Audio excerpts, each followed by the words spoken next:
Let's see who's sponsoring tonight's Hazmat Guys Roundtable.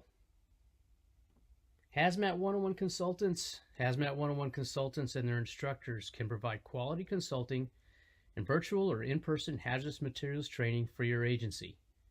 Owner and lead instructor Bob Cascignano is also available for lecturing at your fire or hazmat conference and has in fact done many speaking engagements across the country. Visit their site at www.hazmatconsultants.com or email Bob Cascignano at bob@hazmat101consultants.com. For over 20 years, K&R Plaques have had the pleasure of helping clients choose awards for the people they want to honor. Their state-of-the-art equipment allows clients to design, customize, and personalize the awards they choose for that special someone. With one of the largest selections of plaques, awards, trophies, and clothing apparel, they can deliver quality products to satisfy any customer needs. No order is too big or too small.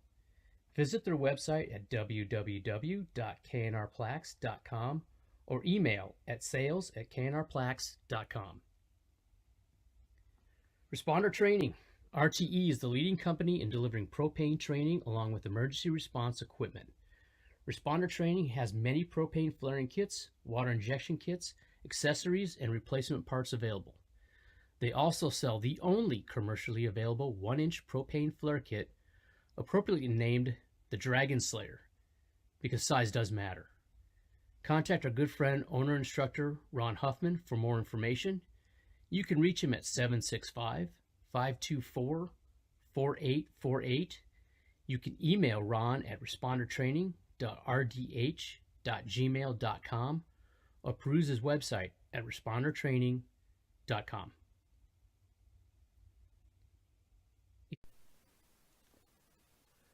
Northeast Hazmat has your supplies for leaks. Easy vac pumps, stingers, hoses, rupture seals, and now carrying fire blankets and hazmat apparel. If you'd like to sponsor the show and help keep live hazmat conversations coming in the future and help send at least one lucky participant to a national level hazmat conference, send an email to bob@thehazmatguys.com and he'll send you the information. Thanks a lot. No.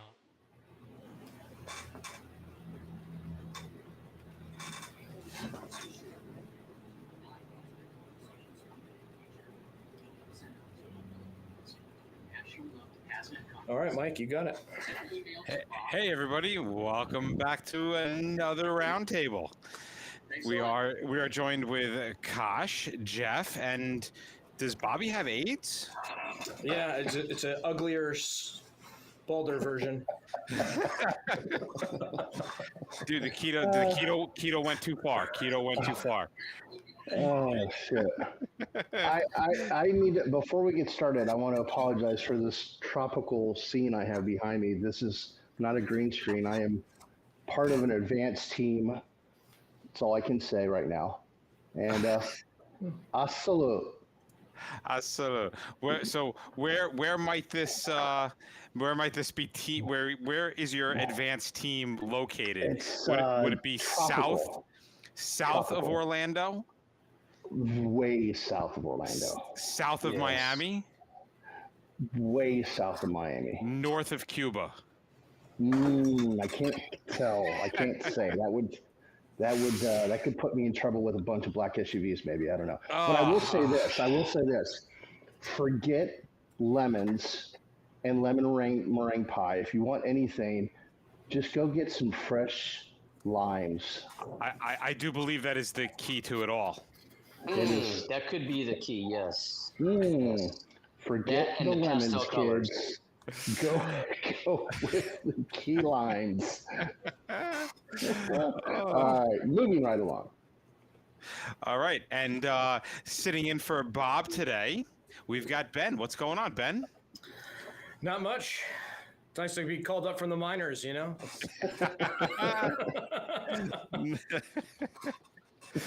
Well, it's good to have you with us today.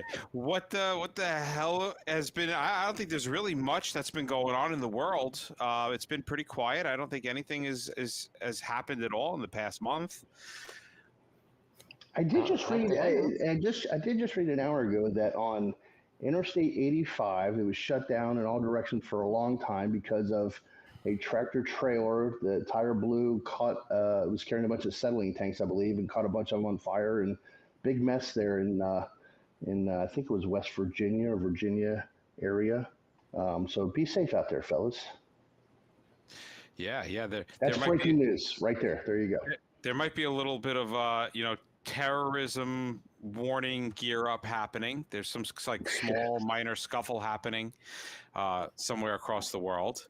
So I think that is definitely on a lot of responders' thoughts. I know I definitely have sat back a couple times and been like, oh man, I'm really glad I'm not in the firehouse anymore, sitting in New York City. And speaking about terrorism, that's a good segue into the topic of Segue away. the 330 rule. Ooh. Ben, Yeah. take it away.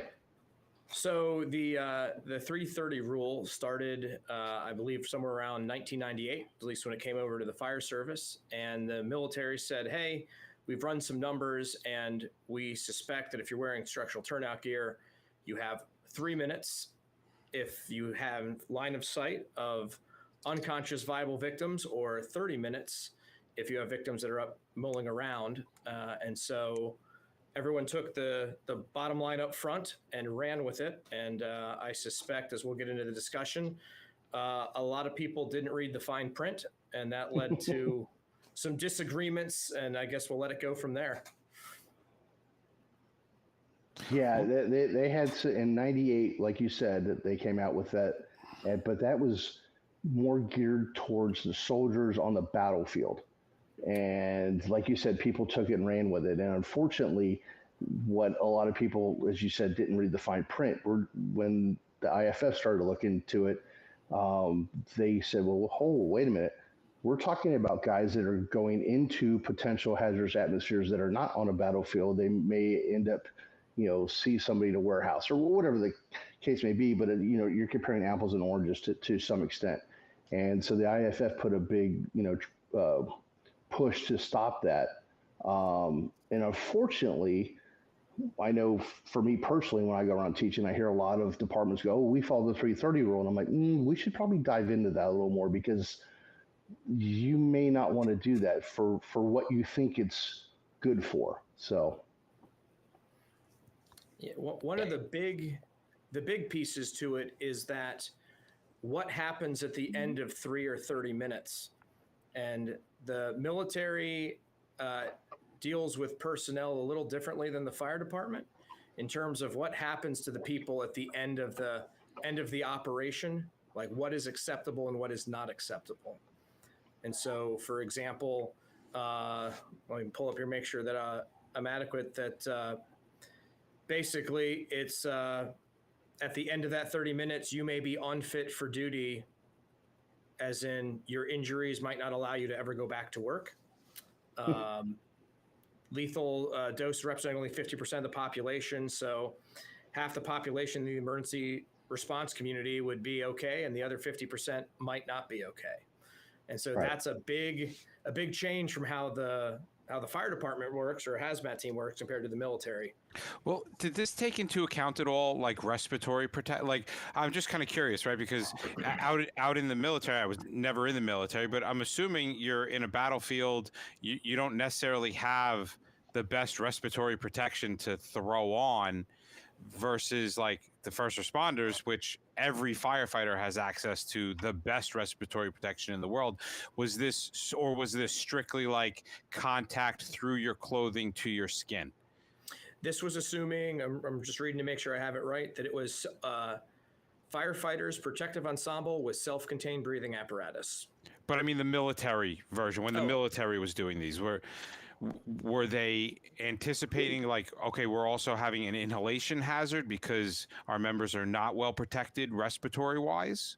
Or was it just coming in something that was skin contact? That I'm not 100% sure of. It appears that they used whatever data set they were using. It was focused on structural turnout gear. At least it appears that way, looking at a Firehouse article.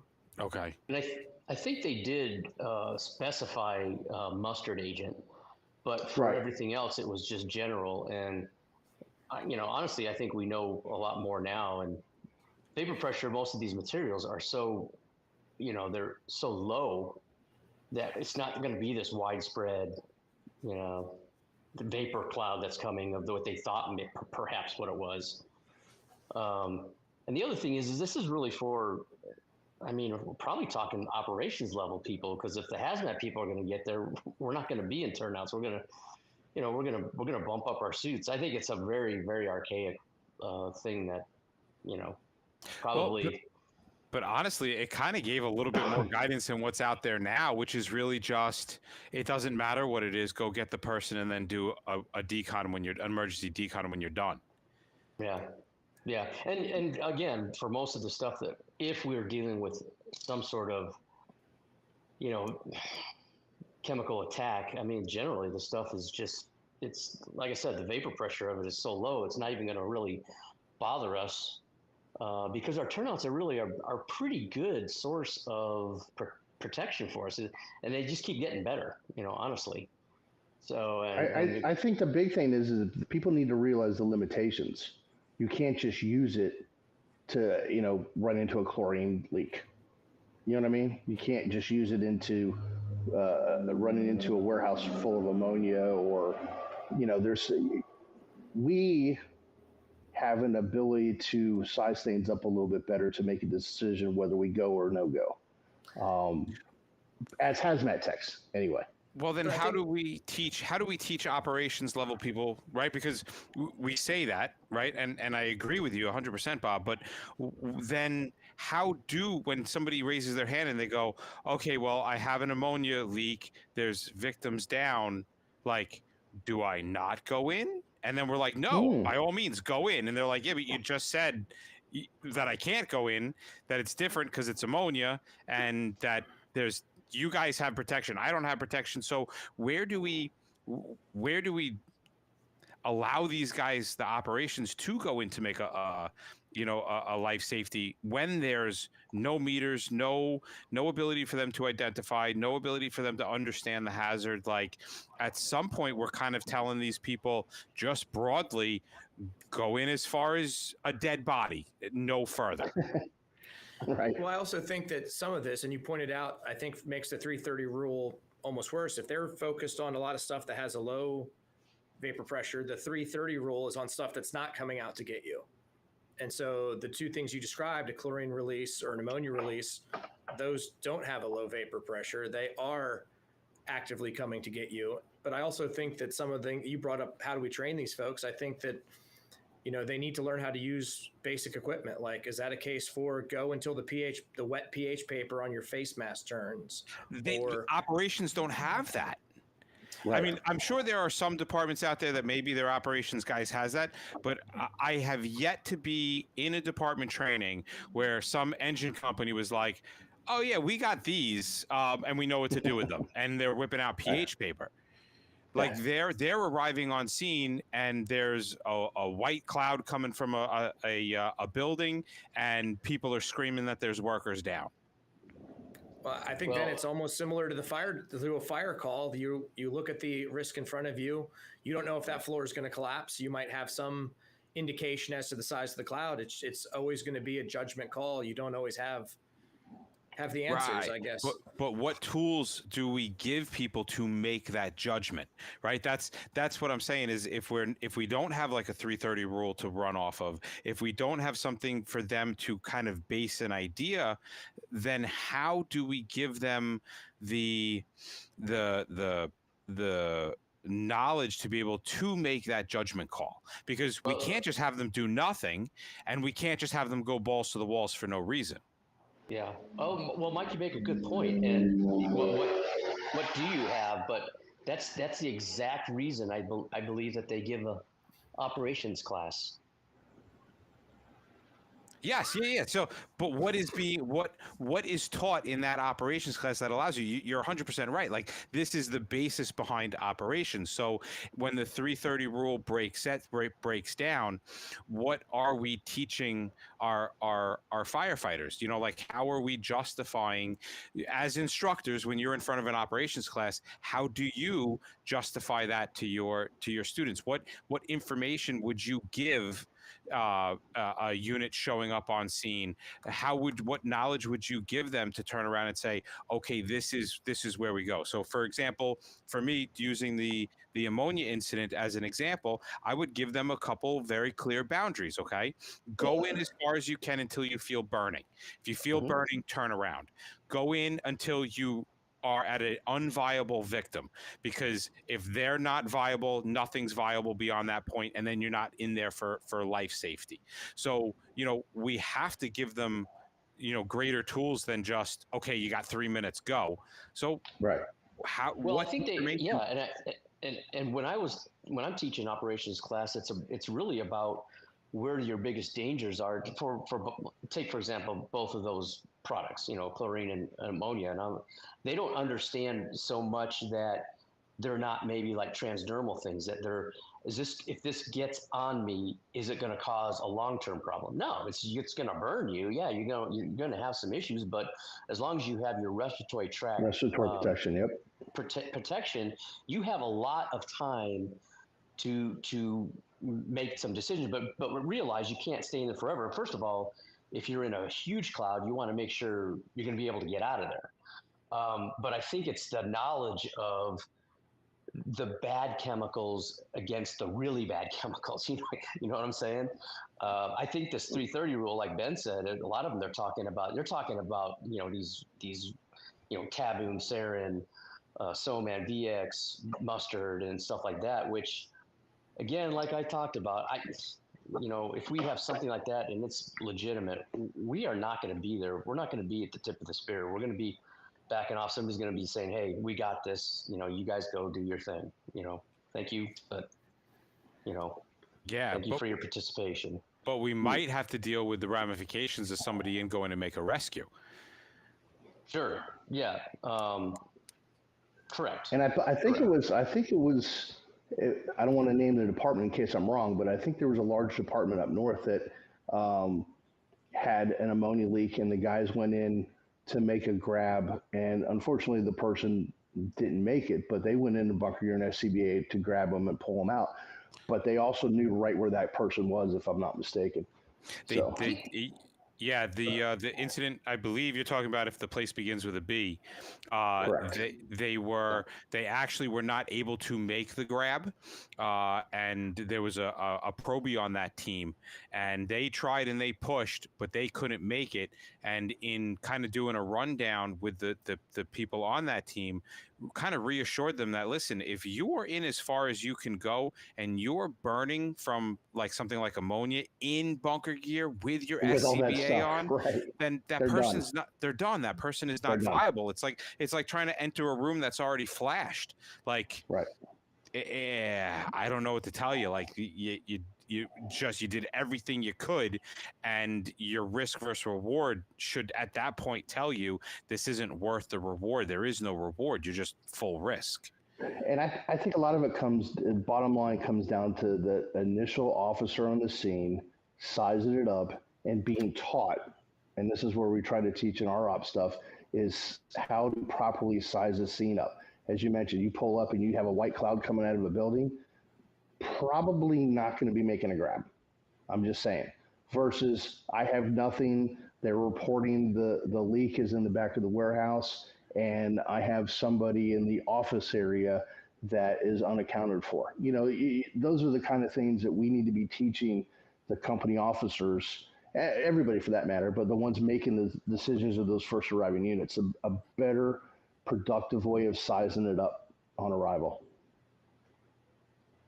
Yeah, I think what happened with those guys, they did everything they can, and they actually used their knowledge and maybe a little bit of the 330 rule just in the back of their head to do whatever they could. I think it was valiant. Of course, again, if something would have happened and somebody would have gone down, obviously there would have been questions to be asked, but I think, I think they did a good job, but it Oh, was like Mike absolutely. said, it was They did a just, great I think job. it was too much. Yep. Yeah. But You got to know so where it to prob- where to stop. yeah, and I think they made the right decision. They Yeah. and I mean, you could say that's a little bit of the 330 rule.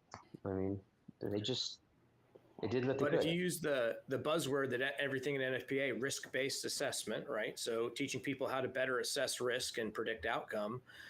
But part of the I guess the silent part that nobody talks about is, okay, you're taking a risk. And so sometimes you get bit by that risk. And so you go to make entry to make a rescue, and you go in as far as you can, and you come out, and now you have 4 guys who have to go to the hospital for some minor chemical burns. Like, people go, well, you'll have to answer to that. Well, okay, you have to answer to that. But if that was what you were willing to risk going in, Right. if you truly did a risk assessment, you were willing to risk it, then that's an expected outcome. And what's wrong with that? Like, I I'm know not saying there is. I'm just oh no, saying that's the I'm not problem. saying. Yeah. I'm not saying you are saying it is right. I just want to acknowledge, like, what's wrong with that? What's wrong with a couple of operation guys going in, trying to make a grab, coming out and having to go to the hospital for a few chemical burns? Because I can tell you that I know every firefighter would go on the floor above with an unprotected floor above, no hose line, to make a grab, and they would risk going to the burn center, and they would risk themselves in that kind of personal effect to make a grab. Why would a chemical burn be any different? So I'm agreeing with you 100%. I just like, let's put this in terms that we're used to, and that's risk of fighting fires, and the fact that every single one of us has been willing and has been hurt in that line of duty to finish a job, to get something done, to accomplish a mission. Hazmat should be no different when it comes to that life safety. Unfortunately, that life safety usually lands on the operation side and not the technician side. Yep, Absolutely. correct. We have a society anymore where people expect that there's always an outcome that ends with everybody winning. And unfortunately, that's not the reality of the situation. Yeah. Some situations, you just have varying degrees of losers. And again, I think it's one of those things we discuss on our team with our officers, is about making difficult decisions. And, I think back through to like the cold storage fire, where like a chief had to basically say, okay, look, we tried, we've had enough, stand in front of the door. To the folks that were climbing up the towers, basically, I think they had to know, right? And so I think that's part of that risk, that when you do your assessment, but if you're going to make the assessment and decide that that's an acceptable amount of risk, it's like betting at the gambling table. You paid in, okay, you got dealt cards you didn't like, but you were already willing to pay that amount in. I don't want to say you have to be accepting of it, but take it for the positive, that assuming you survive, it's a learning experience, and then you can use that to make a better decision the next time. Yeah. Yep. Yeah. Well, I guess we could always, debate things like risk-benefit analysis. One thing that we can't debate, though, is that you have to have vitals before you go into PPE, according to OSHA, right? That's something we can all agree on. That was a great segue, my man. Well done. Thank you. Well done. Mike hooked up the train on that one. It was funny. Actually, that's not true. And I'm going to throw this at you. What? I'm going to throw this at you. Okay, go. We know. Ready? Here we go. This is going to push some buttons. I love it. So we know nothing about a burning building we're getting ready to run into, other than when you size it up, you hopefully will know the construction type, right? And we're willing to throw our stuff on, run into a burning building we know nothing about, the forces of nature pushing down on us, and we don't get pre-vitals before we run in and do that. But now we have a hazmat call, and we know something about it. We know something about where it's at. We know what potential hazards there are. And then we're going to spend 45 minutes hooking ourselves up to everything else, that now my blood pressure's jacked up, now my pulse is jacked up, I guarantee my EKG is going crazy. Does that make sense? Just a question I'm throwing out there. Well, I think I think we would almost have to look at where that rule had been coming from. I think at some point, now I kind of jumped in on the green room, and you guys were half in the middle of going at each other on this. So correct me if I'm wrong, but at what point it was an OSHA thing, correct? My understanding at one time it was in 1031, I believe. I believe And it was, then it came out. Okay, so I believe it was NFPA 471 because we still have documents here like we do pre-entry vitals, even though we recognize that they're not necessarily required. And our original vital sheets were from NFPA 471, which someone in the comments could chat type. I think that's been, I don't want to say rescinded, but they walked that whole thing back. It's got to be 15 plus years ago. Well, I know in California it is still staunchly taught that you will do vitals. So I don't know if that comes from their own regulations or whatnot. But if it came from OSHA, we have to remember that OSHA was covering industry as well. Right. So, and if you look at OSHA now, it only talks about the medical surveillance. And then it also, when you read a little bit further, it talks about authority having jurisdiction. So a lot of things go back to that. And again, there's two different trains of thought on this. Just something for people to think about. Now, I would suggest absolutely hazmat team members, when you start shift, maybe get a preset of start shift vitals. And then when you come out of the scene, have your vitals taken afterwards. I have no problem with that. For us, it's more than just vitals. I mean, we're very fortunate. We started a year and a half, maybe 2 years ago at this point, a Tox Medic program. And those guys, not that they wouldn't help the public, but their sole purpose is to support our operations. And one of the things that we have them doing is checking a bunch of stuff. So starting with the chemical. So let's say it's chemical X, and one of the symptoms of exposure is you get red blotchy patches on your skin.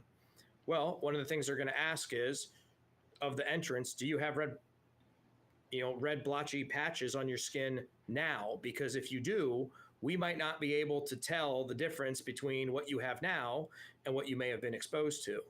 Right. And additionally, like in the summertime, like one of the important things is, of course, we weigh all our folks and try and, before and after, to try and get an estimate on how much water they lost. But I agree with you that, depending upon what's going on, if you're going to be taking an action that is for life safety, and I'm not necessarily saying like a grab like we were talking about earlier, but, we had pneumonia release inside the city. Obviously, the faster we get in to stop that, the better it is for the rest of the public. And so maybe we say, look, given that situation, we're not going to do vitals because, again, the risk versus the reward. But when we have the benefit of time, and we have dedicated staff, it just makes it easy for us. And it's generally speaking not too terribly long. They're pretty good at it. They follow a checklist. They say, hey, here's your vitals. They ask some of those leading questions based on the material, and then the guys get suited up. It for us, but again, that's everybody's. It's going to be different. Yeah, everybody's got a different thing. But here's a question, and I haven't been able to find it. So I'm sure there's somebody out there that's listening that's going to fact check us or look, send us data or whatever. Please send us the data, because I've looked for parameters for what a blood pressure range should be for entry, pulses, and all that stuff. And maybe I'm looking in the wrong spot. That's happened before. But if you have data, actual data that has been studied and produced, giving us ranges, giving us guidelines, I think that would help the whole community to know, hey, this is, if we are going to do this, and again, it goes back to authority having jurisdiction, these are the parameters in which we're supposed to follow. But again, we're supposed to be fit for duty when we show up. And, we don't do blood pressures, we don't do EKGs, we don't do any of that stuff when we put our gear on the rig. Personally, again, I have no problem with doing it at the start of shift. And then absolutely when you come out of the entry, just like we do after fires when people go to rehab. So in the comments, Brian says that according to NFPA document was withdrawn in the annual 2007 and incorporated into an NFPA 472 and 473. I asked if it was still a standing standard, and his response is days withdrawn. Didn't do a deep dive into 472 and 3 to find out. Not Says days, withdrawn. says withdrawn. Says withdrawn. Yeah. So It was in 471 because that's where our stuff came from, and we've just kept it. I have 470 up. 470, yeah. And looking in like where the only place it really references a lot of the vitals is in the medical section. So that's chapter 46. And it talks about things to check, but I did not find anything, and I have not gone into the explanatory material. But I have not found anything since that 471, which I believe is what they're talking about when it was withdrawn. I think someone said 2007. I haven't seen anything since. yeah. I know for medical surveillance for us, for the city of Orlando, we had an annual hazmat physical. They took extra blood draws, and there was x-rays and a lot of things that we did annually, and those records are kept for over 30 years. So that was us. And then I'll be very honest with you, depending what shift you worked, you sat on the back of a rig or in an ambulance and you did the blood pressure and the EKG and the whole 9 yards. And that kept a lot of people from going in because their rates and everything were jacked up. Some of it was probably good because then they identified a potential problem that nobody knew about. Again, going back to my point of we should be checking people at the beginning of shift. Well, I know back in 2010, I had put out a change.org thing for a before and after entry prostate exam. I've got maybe 3 or 4 people to sign in on it, but I can't get any traction on it whatsoever. God, I love you. Well, personally, I think it's not a bad idea, but I think this is one of those things that you should probably, and I'm not a big SOP guy in hazmat at all, but I think it's one of those things, if you like it, put it in your SOP. If not, just say at the discretion. My biggest problem is what I saw with our department, which I didn't like, is it was bleeding over into our confined space people, and that just drive me crazy. And I couldn't, as the safety guy, and these are on live calls. I'm telling guys, why are we taking vitals on this guy to go down and get this guy we can actually see him? And they're like, they couldn't give me an answer. They're just like, well, because we just do it when we go into hazardous environments. And I'm like, we've never done it in confined space. We've never taught it. Why are we doing this? And that's not really the time to argue that. And then we take it back to the place, is supposed to argue it. And, you have these guys that are like, I think we should do it. And I'm like, I am totally against it. And they're looking at me like I'm crazy because I'm the safety guy. I'm like, we don't do it for fires. I said, I get it for hazmat because we're doing plumbing. But in confined space, we could be dragging people out. We could be, doing something of that nature. We need to time is of the essence. Plumbing, it's not a big deal. Let's do vitals if we want to. If we don't, no big deal. But I think it's something that we should probably, if you're big SOP people, put it in. And if not, it's not. Obviously, it's nothing that we have to do per NFPA or OSHA. If you're gonna, if somebody's gonna put that in, don't you think they should have like the parameters then? Like, because then what's the point? Right. Like, all right, you checked my blood pressure. Whoa, whoop-de-doo, good for you. Like, it's 90/60. Can I go in? I don't know. So right, exactly. That's my point. We had, I don't know where we got it, but on the back of our pre-entry sheet, we had parameters. I don't know where we have them or where we got them. They were with us for forever, but we could easily look and see what was a no-go. And I want to say it was, over 100 diastolic was one of the ones. Obviously, I don't know why this came in me, but not pregnant. Pulse rate over, I think 120 or something like that. So yeah, basically somebody that is borderline hypertensive or hypertensive already. Yeah. Yeah. Yeah, but the other thing too, people forget, and you mentioned plumbing, which is absolutely correct. But when a house is on fire and we wait, what happens to the fire? It grows exponentially, Yeah. right? Mm-hmm. So the same thing can be said, depending on the chemical, obviously. The longer we wait, the bigger the problem is going to get. Absolutely.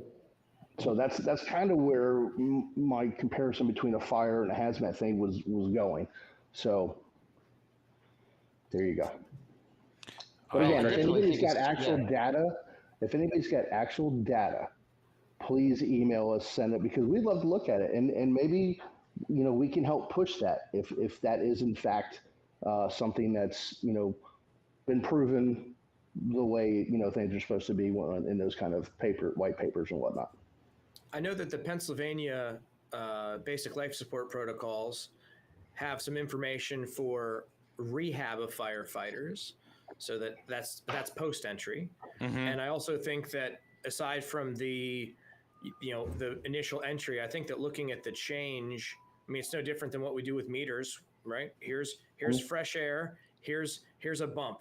This is what the difference looks like, or this is a span calibration. This is what we're looking for. And so I think that, like I said, if there's time, and for us, we're a volunteer department, so like shift starts when the pager goes off. So I don't have the opportunities that a career department might have. But I can tell you that we do, if we're doing like a standby or doing JHAT work, we do the vitals at the beginning. So we're not scrambling at the, right of boom to be able to do any of that stuff. And I think a lot of it just goes back to even like the 330 piece. It's what is the reasonable amount of risk you're willing to accept for the operation that you're about to perform. Yeah, exactly. And like I said before, if you're not doing it, just consider doing the beginning of the shift at least. It's a starting point, if nothing else. So it sounds good. I just want to sit back and I want to thank everybody for another opportunity for us to learn. And as always, great conversations, great discussions. Hopefully, people from the audience can cite some stuff, send it back to us, and maybe we can talk about it next month. We always learn from each other. Yes, be good. Give us your thoughts on it. We'll see you next month.